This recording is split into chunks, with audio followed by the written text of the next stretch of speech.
السلام علیکم دوستو، سپائڈر کیمپ ڈیلی میں خوش آمدید۔ شیم آن امریکہ۔ کہتے ہیں جب انسان طاقتور بن جاتا ہے تو تکبر کو اپنا سب سے بڑا ہتھیار بنا لیتا ہے، اور امریکہ کی تاریخ اس مثال کو ایک لمبے عرصے سے دہراتی چلی آ رہی ہے۔ اس بار امریکہ تکبر کے کس مینار پر کھڑا تھا، اور روس نے امریکہ کو کس طرح تکبر کے اس مینار سے گرا کر جو اذیت ناک شکست دی ہے، آج ہم اس کی تفصیل آپ کے سامنے رکھتے ہیں۔ حالیہ دنوں میں روس اور یوکرین کی جنگ شروع ہے۔ آپ کو یاد ہوگا کچھ دن پہلے جب جنگ کے کچھ حالات نظر آ رہے تھے مگر جنگ کنفرم نہیں تھی، تو امریکہ بڑے غرور کے ساتھ کہہ رہا تھا کہ ہم روس سے کہتے ہیں یوکرین پر حملے کی غلطی نہ کرنا، ورنہ ہم روس کی اینٹ سے اینٹ بجا دیں گے۔ امریکہ روس کی اینٹ سے اینٹ کیا بجاتا؟ الٹا روس نے امریکہ کا جو حال کیا ہے وہ سب کچھ آج دنیا دیکھ رہی ہے۔ کچھ عرصہ پہلے جب یوکرین سوویت یونین میں شامل تھا تو امریکہ کی خواہش کے مطابق یوکرین نے امریکہ کے اشارے پر اپنی آزادی اور خود مختاری کو داؤ پر لگاتے ہوئے سوویت یونین سے علیحدگی کا فیصلہ کر لیا۔ روس نے یوکرین کو بہت سمجھانے کی کوشش کی کہ یوکرین کی سوویت یونین سے علیحدگی نہ تو یوکرین کے حق میں بہتر ہے اور نہ ہی روس کے لیے بہتر ہے، مگر امریکہ کی خواہش تھی کہ یوکرین کو اپنے ساتھ ملا کر اپنے فوجی یوکرین میں اتارے جائیں اور کسی طرح روس کو کمزور اور بلیک میل کیا جا سکے۔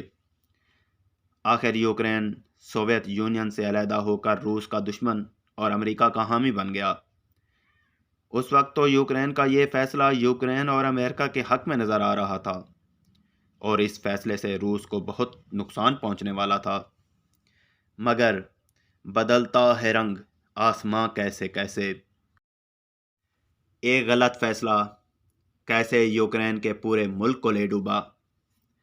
دراصل ہوا یہ کہ جس وقت یوکرین روس سے یعنی سوویت یونین سے علیحدہ ہوا، اس وقت یوکرین ایک بہت بڑی ایٹمی پاور تھا اور دنیا کا 5واں بڑا ایٹمی ملک تھا۔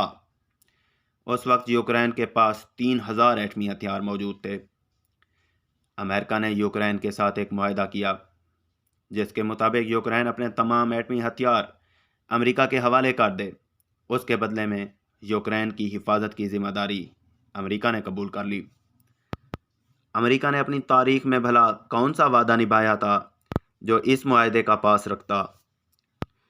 روس کے یوکرین پر حملے سے پہلے امریکہ جو بہت بڑی باتیں کرتا تھا کہ روس یوکرین پر حملہ کرنے کی غلطی نہ کرے ورنہ اس کا انجام بہت برا ہوگا۔ جب روس نے امریکہ کی توقعات کے برخلاف یوکرین پر حملہ کر دیا تو یوکرین نے مدد کے لیے امریکہ اور تمام طاقتوں کو بلایا، مگر امریکہ، وہ امریکہ جو صرف باتیں کرنا جانتا تھا، اس میں روس کے سامنے آنے کی ہمت ہی نہ تھی۔ یوکرینی صدر مدد کے لیے جو بائیڈن کو بلاتا رہا، مگر جو بائیڈن کو جیسے سانپ سونگھ گیا ہو۔ امریکہ یوکرین کی مدد کر بھی کیسے سکتا تھا؟ روس کا سامنا کرنا امریکہ کے بس میں تھا ہی نہیں۔ امریکہ نے تو آج تک ہمیشہ نہتے لوگوں پر حملہ کیا ہے۔ آج سے پہلے تو امریکہ کا مقابلہ عراق اور شام جیسے کمزور ملکوں کے ساتھ رہا ہے۔ امریکہ جو کہ سپر پاور ہے، افغانستان سے کس قدر اذیت ناک اور عبرت ناک شکست کھا کر بھاگا ہے، وہ امریکہ بھلا روس کا سامنا کیسے کر سکتا ہے؟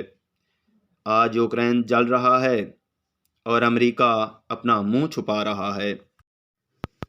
جب یوکرینی صدر نے اپنی حفاظت کے لیے امریکی آرمی کی ڈیمانڈ کی اور امریکہ نے کہا ہم یقیناً یوکرین کے ساتھ ہیں، ہم اپنی آرمی تو یوکرین کی مدد کے لیے نہیں بھیج سکتے، مگر اب ہم پہلے سے بڑھ کر روس پر معاشی پابندیاں لگائیں گے، اور امریکہ نے یوکرینی صدر کو باحفاظت یوکرین چھوڑ کر امریکہ آنے کی پیشکش کر دی۔ اس پر یوکرینی صدر نے امریکہ سے کہا کہ اپنی سلاح اپنے پاس رکھو، ہمیں آپ کی سلاح کی اب ضرورت نہیں رہی۔